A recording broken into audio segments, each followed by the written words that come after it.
Hi hello welcome to Vijay talks.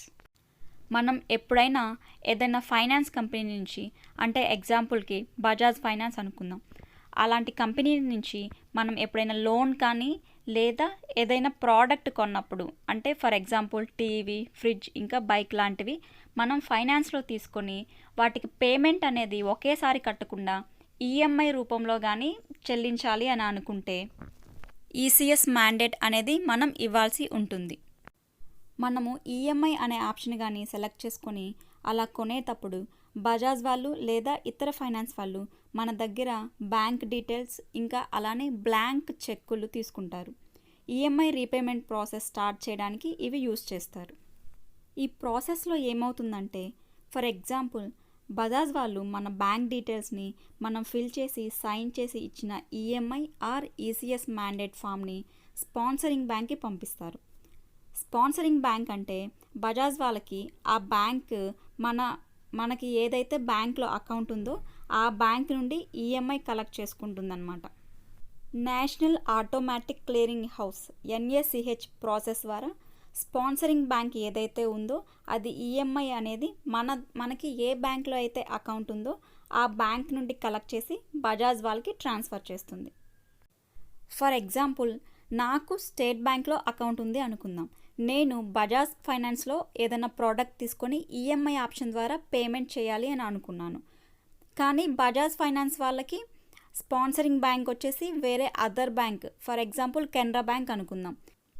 ఇప్పుడు నాకు account కలిగి ఉండేదేమో స్టేట్ బ్యాంక్లో, కానీ బజాజ్ వాళ్ళకి ఆ స్పాన్సరింగ్ బ్యాంక్ వచ్చేసి కెనరా బ్యాంకు.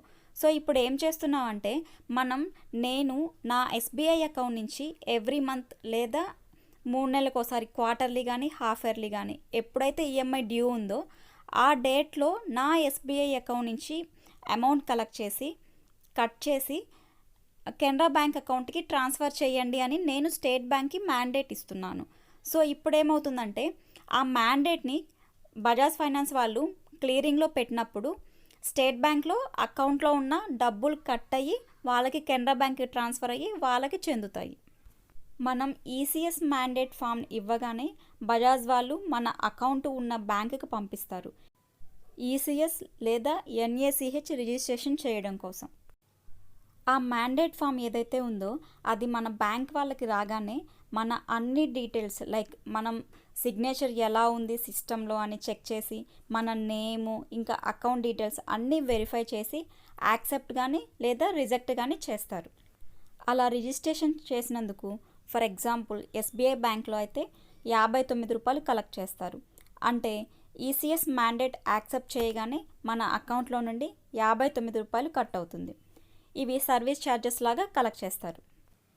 వన్స్ మనం ఇచ్చిన రిజిస్ట్రేషన్ అనేది యాక్టివేట్ అవ్వగానే పర్టికులర్ డేట్కి, అంటే ఒక మంత్లో ఒక డేట్కి మనం ఏదైతే డేట్ సెట్ చేసామో ఆ డేట్కి మనం ఇచ్చిన అమౌంట్ మంత్లీ సిస్టమ్ అనేది డెబిట్ చేస్తుంది.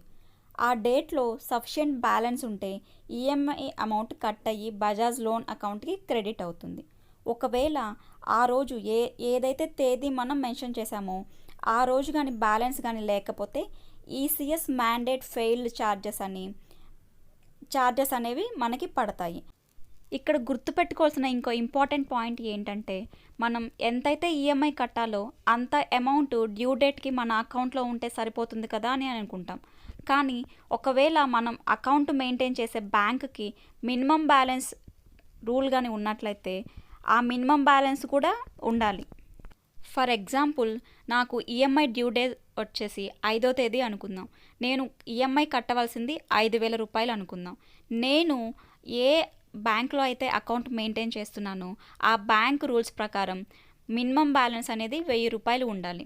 నేను ఇప్పుడు 5,000 కానీ ఉంచినట్లయితే ఈసీఎస్ మ్యాండేట్ ఛార్జెస్ కూడా పడతాయి. అదే 6,000 మినిమం బ్యాలెన్స్తో కలిపి అమౌంట్ కానీ ఉంచినట్లయితే మినిమం బ్యాలెన్స్ అలానే ఉంటుంది.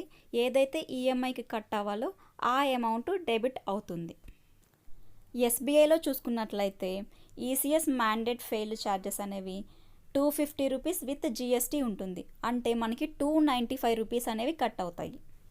అందుకే బజాజ్ ఫైనాన్స్లో లేదా ఇంకేదైనా ఫైనాన్స్లో లోన్ కానీ లేదా ఈఎంఐ మీద ఏదైనా ప్రోడక్ట్ తీసుకున్నప్పుడు మీరు వాళ్ళ ఏజెంట్ వచ్చినప్పుడు క్యాష్ కడదాంలే అని అనుకోకుండా మీ అకౌంట్లోనే ఆ పర్టికులర్ డేట్ ఏదైతే ఫామ్లో మెన్షన్ చేస్తున్నారో ఆ డేట్ కంటే ముందల రోజే మన అకౌంట్లో ఏదైతే ఈఎంఐ కట్ అవ్వాలో ఆ బ్యాలెన్స్ని మనం అకౌంట్కి క్రెడిట్ చేసుకోవాల్సి ఉంటుంది. అలా బ్యాలెన్స్ కానీ ఉన్నట్లయితే డ్యూ డేట్కి ఆటోమేటిక్గా ఈఎంఐ అనేది కట్ అయిపోతుంది. ఇక్కడ గుర్తుంచుకోవాల్సిన ఇంకో ఇంపార్టెంట్ పాయింట్ ఏంటంటే మనం డ్యూ డేట్ ఏదైతే ఉందో ఆ రోజు ముందల రోజే మన అకౌంట్లో ఈఎంఐ అమౌంట్ అనేది క్రెడిట్ చేయాల్సి ఉంటుంది. ఎందుకంటే మోస్ట్ ఆఫ్ ది బ్యాంక్స్ ఈ ఈసీఎస్ మ్యాండేట్ అనేది అట్ 12 AM తర్వాత రన్ చేస్తారు. అంటే స్టార్ట్ ఆఫ్ ది డే అంటే 5th కానీ మనకి డ్యూ డేట్ అనుకుంటే 5th 12 గంటల తర్వాత మార్నింగ్ 12 గంటల తర్వాత స్టార్ట్ ఆఫ్ ది డే ఈ ఈసీఎస్ మ్యాండేట్ అనేది రన్ చేస్తారు. సో ముందల రోజే మనం కానీ అకౌంట్లో బ్యాలెన్స్ అనేది మెయింటైన్ చేస్తే మనకి ఛార్జెస్ పడకుండా ఉంటాయి. ఒకవేళ మీరు ఏజెంట్కి కానీ క్యాష్ పే చేసినా కూడా ఈసీఎస్ అనేది మ్యాండేట్ ప్రకారం మీ అకౌంట్లో మంత్లీ డేట్కి ఈఎంఐ కట్ అవుతూనే ఉంటుంది. ఒకవేళ ఆ టైంకి బ్యాలెన్స్ కానీ లేకపోతే మరలా ఛార్జెస్ పడతాయి. అందుకే మీరు పొరపాటును కూడా ఏజెంట్కి క్యాష్ పే చేయొద్దు. మీ అకౌంట్లో మాత్రమే డబ్బులు వేసి ఉంచండి. కొన్నిసార్లు మన లోన్ ఆర్ ఈఎంఐ అన్నీ క్లోజ్ అయినా వాళ్ళ దగ్గర నుండి ఎన్ఓసి వచ్చినా కూడా ఇంకా ఈసీఎస్ ఛార్జెస్ పడుతూనే ఉంటాయి. అలాంటి కేసెస్లో మనం Bajaj finance are other finance ఆఫీస్లో కంప్లైంట్ రైజ్ చేస్తే వాళ్ళు టికెట్ రైజ్ చేసి రీఫండ్ ప్రాసెస్ని స్టార్ట్ చేస్తారు. దీంట్లో బ్యాంక్ వాళ్ళకి ఎలాంటి ఇన్వాల్వ్మెంట్ ఉండదు. ఎందుకంటే ఈ ఈసీఎస్ మ్యాండేట్ ఫామ్ అనేది పంపించేది ఆ ఫైనాన్స్ ఎవరైతే మనం ఎవరి దగ్గర అయితే ఫైనాన్స్ తీసుకున్నామో ఆ కంపెనీ వాళ్ళు ఈ ఈసీఎస్ మ్యాండేట్ అనేది రైజ్ చేస్తారు.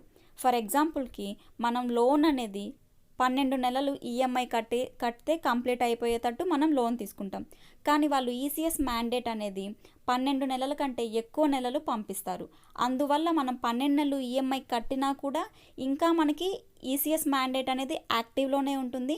మన అకౌంట్ నుంచి ఈఎంఐ అనేది అమౌంట్ కట్ అవుతూనే ఉంటుంది.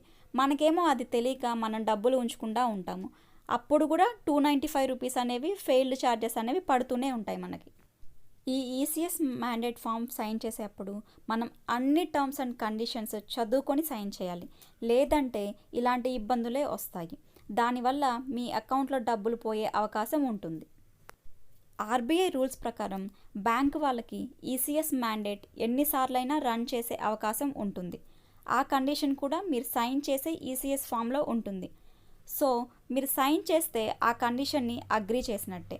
ఈ విషయంలో కూడా బ్యాంక్ వాళ్ళని తప్పుపట్టే అవకాశమే లేదు. ఈసీఎస్ ఫెయిల్డ్ ఛార్జెస్ పడడానికి ఇంకో అవకాశం ఏంటంటే మనం లోన్ తీసుకునేటప్పుడు ఫైనాన్స్ కంపెనీ వాళ్ళు మనకి డ్యూ డేట్ అనేది 5వ తేదీ అని చెప్పారు అనుకుందాం అనుకోండి.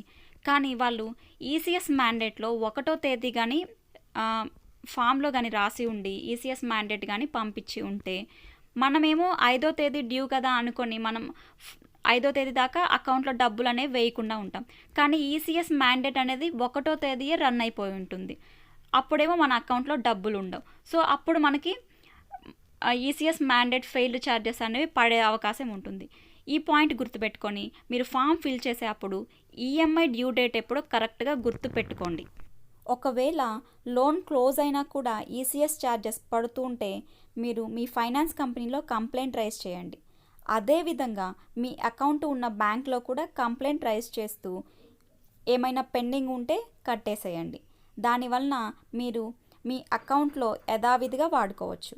లేకపోతే మీ అకౌంట్కి హోల్డ్ పడి ఎప్పుడైనా బ్యాలెన్స్ వేయగానే ఆ డబ్బులన్నీ కట్ అయ్యే అవకాశం ఉంటుంది. ఈఎంఐ డిసిప్లిన్ని ఖచ్చితంగా పాటించడం వలన మీరు ఇలాంటి ఈసీఎస్ ఛార్జెస్ని లేకుండా చేసుకోవచ్చు. అంటే మనం డ్యూ టైంలో ఏదైతే డ్యూ డేట్ ఉందో ఆ డేట్ కంటే ముందల రోజే మనం కట్టవలసిన ఈఎంఐ అమౌంట్ మన అకౌంట్కి క్రెడిట్ ఇచ్చేస్తే సెట్ అయిపోద్ది అన్నమాట.